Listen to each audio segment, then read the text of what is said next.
السلام علیکم ورحمۃ اللہ۔ دوستو، ارتداد کا فتنہ جنگل کی آگ کی طرح پھیلتا جا رہا ہے۔ ہم آئے دن سوشل میڈیا پہ، نیوز میں، خبروں میں، اخباروں میں دیکھتے ہیں اور سنتے ہیں کہ آج فلاں مسلمان لڑکی کسی ہندو لڑکے کے ساتھ بھاگ گئی، یا کسی ہندو لڑکے کے ساتھ اس نے شادی رچا لی، اپنا دھرم پریورتن کر لیا۔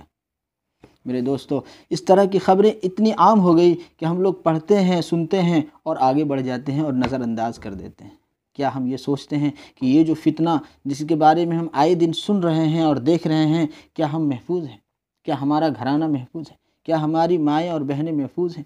اگر ہم اور آپ ایسا سمجھتے ہیں تو ہم غفلت میں پڑے ہوئے ہیں۔ دوستو، ابھی اس کوڈرما کی اس لڑکی کا ویڈیو وائرل ہوا۔ آپ لوگوں نے دیکھا کہ نصرت نامی اس لڑکی نے دھیرج سنگھ نامی ایک ہندو لڑکے سے شادی کر لی۔ اس لڑکی نے ایک ویڈیو بنا کر کے وائرل کیا کہ میں نے دھیرج سنگھ نامی لڑکے سے شادی کی ہے اور رضامندی کے ساتھ شادی کی ہے۔ میرے بھائیو، جاننے والے جب اس کے گھر گئے، معلوم کرنے والے اس کے گھر گئے، اس نصرت خاتون نامی لڑکی کے گھر گئے، تو اسے پتہ چلا کہ اس کا گھرانہ تو دیندار گھرانہ ہے۔ اس کے والد صاحب کے چہرے پر تو داڑھی سجی ہوئی ہے۔ پتہ کیا تو اس نے بتایا کہ ہم لوگ تو سوچ بھی نہیں سکتے تھے کہ میری بیٹی ایسا قدم اٹھا سکتی ہے۔ میرے بھائیو، بھی ٹھیک اسی طرح جس طریقے سے ہم اور آپ یہ سوچ رہے ہیں کہ یہ کہیں دوسرے کی بات ہے، کسی دوسری لڑکی کی بات ہے، ہمارا گھرانہ تو محفوظ ہے، یا ہم محفوظ ہیں، ہماری ماں بہنیں، ہماری بیٹیاں تو محفوظ ہیں، ٹھیک اسی طریقے سے اس نصرت خاتون نامی لڑکی کے گھر والے، اس کے والدین بھی یہی سوچ رہے تھے کہ میری لڑکی ایسا قدم نہیں اٹھا سکتی ہے۔ لیکن کیا ہوا؟ نتیجہ آپ لوگوں کے سامنے ہے۔ آخر ایسا کیوں ہو رہا ہے؟ اور اس فتنے سے بچنے کے لیے اور اپنی بہن بیٹیوں کو اس فتنے سے بچانے کے لیے ہمیں اور آپ کو کیا کرنا چاہیے، اس کے بارے میں ہمیں اور آپ کو سنجیدگی سے ساتھ غور و فکر کرنے کی ضرورت ہے، اور اپنے گھروں میں دینی ماحول پیدا کرنے کی ضرورت ہے، اور بچپن سے اپنے بچوں اور اپنی بچیوں کے دلوں میں ایمان، اللہ کی وحدانیت اور شرک و بدعت کی قباحت اور اس کی برائی اور اس کے شناعت کو بچپن سے اپنی بیٹیوں اور اپنے بچوں کے دلوں میں بٹھانے کی ضرورت ہے۔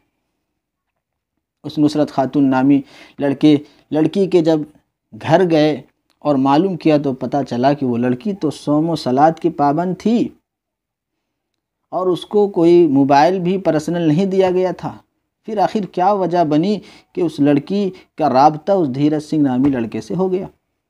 پتہ چلا کہ اس گھر کے اندر ایک موبائل تھا، بڑا موبائل تھا، اور اس موبائل کے اندر ایک اسنیپ چیٹ نامی اپلیکیشن انسٹال تھا، جس اسنیپ چیٹ نامی اپلیکیشن کو خاص طور سے لڑکیاں بہت زیادہ استعمال کرتی ہیں، اور اسی اسنیپ چیٹ کے ذریعے سے اس لڑکی کا رابطہ اس لڑکے کے ساتھ ہوا، اور وہ لڑکی بھاگ کر کے مذہب اسلام کو چھوڑ کر کے ہندو دھرم قبول کر لیتی ہے اور ایک ہندو لڑکے کے ساتھ شادی رچا لیتی ہے۔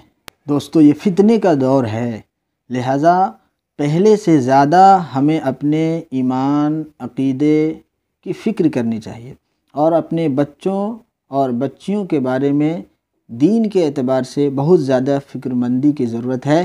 بچپن سے اس کا خیال رکھنا، اس کی نگرانی کرنا، اور خاص طور سے گھروں میں قرآن اور حدیث کی مجلس اور دین اسلام کی اہمیت اور عظمت اس کے دلوں میں بٹھانے کے لیے کوشش ہم لوگوں کو کرنے کی بہت ضرورت ہے۔ آج ہم مسلمانوں کا اصل مقصد جو ہے وہ صرف دنیا کمانا رہ گیا ہے کہ کس طریقے سے ہم دنیا حاصل کر لیں، لہٰذا اسی اعتبار سے ہم سوچتے ہیں اور سمجھتے ہیں اور اپنی ساری کوششیں کرتے ہیں۔ بچوں کے بارے میں بھی ہم صرف یہ سوچتے ہیں کہ کس طریقے سے دنیاوی اعتبار سے ہمارا بچہ کامیاب ہو اور تعلیم حاصل کرے۔ دینی تعلیم ہمارے بچوں میں کتنی ہے اور کتنی نہیں ہے، میرا بچہ کیا سیکھ رہا ہے، میرا بچہ کیا پڑھ رہا ہے، میرے بچوں کے ذہنوں میں کیا بٹھایا جا رہا ہے، اس بارے میں سوچنے اور سمجھنے اور غور کرنے کے لیے ہمارے پاس وقت نہیں ہے۔